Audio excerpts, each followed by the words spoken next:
Welcome back to Hampton Roads Business Weekly. We're here with Chris Hill, who has been around the block a couple times. Former restaurateur, now author, now online course. You've been around the block, Chris. I have. I've done it 2 or 3 times, I feel like. But it's been a fun ride, and I'm back up here in Virginia now for a little while. So, former owner of Three-Way Cafe in downtown Norfolk, which a lot of our viewers may know of. Tell me how and what's interesting is you have 110,000 Facebook followers, which is pretty interesting. So how do you go from restaurateur, business owner, and then have the foresight to say, I want to build something on Facebook and build a brand for myself around that?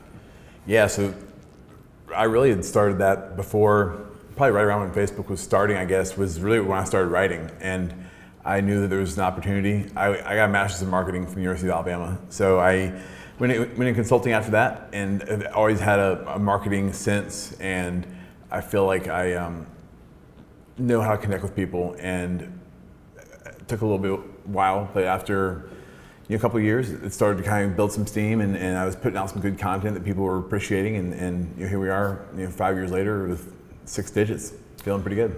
How do you convert those 6-figure people on Facebook into customers, though? What's kind of like the strategy behind that? Because a lot of people say, oh, you have a lot of people, but where's the money from? Yeah, I mean, turn all 6 figures into a customer, and you're looking pretty good. Yeah. But yeah, I think that's a challenge for a lot of folks. Is you build something up and you have people that trust you, which is really probably the hardest part of the whole game. I think is getting people to trust you.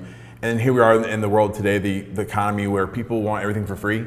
You can go get anything online for free, and so how do you? I think it's building trust and just keep putting yourself out there, and then if you can sell 1% of 100,000, you're doing okay if the price is right. So a couple ways that you're doing that specifically are you wrote a book.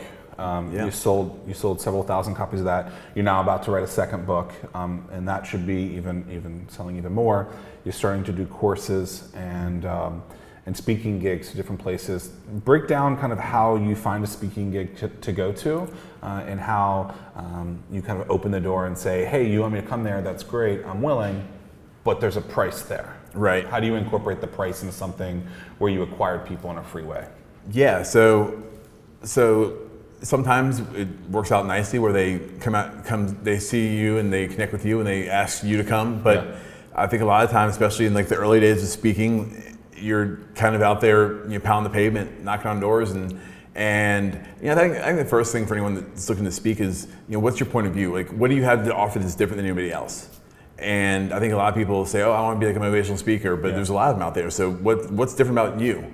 And so what's different about you? Well, there's really nobody out there that's doing the type of work that I'm doing, where I'm motivating and inspiring chefs and cooks and kitchen people really to just live better lives. And I think that's really how, for the longest time, I was focusing on food. Yeah. All the recipes, and I had 200 recipes on my website. But why should anyone care about my chicken salad when you can go get Paula Deen's or Tyler Florence's or Emerald Lagasse's? Mm-hmm. So I was like, I got so frustrated, I said, you know what? And then I wrote this Dear Chefs letter, went viral, and that's when it kind of started picking up steam. And the whole Dear Chefs letter that people know about is it was me writing out of frustration as a cook and a chef to my fellow chefs, and just connected with people like crazy. I think that's interesting though, because what you just said is basically, I built what I thought what people wanted. Yep. And then I got frustrated with it, which is basically customer discovery and saying, I need to be doing something different. Mm-hmm. I am no Emerald, I am no Rachel Ray, I'm not Tyler Florence, I'm not Bobby Flay.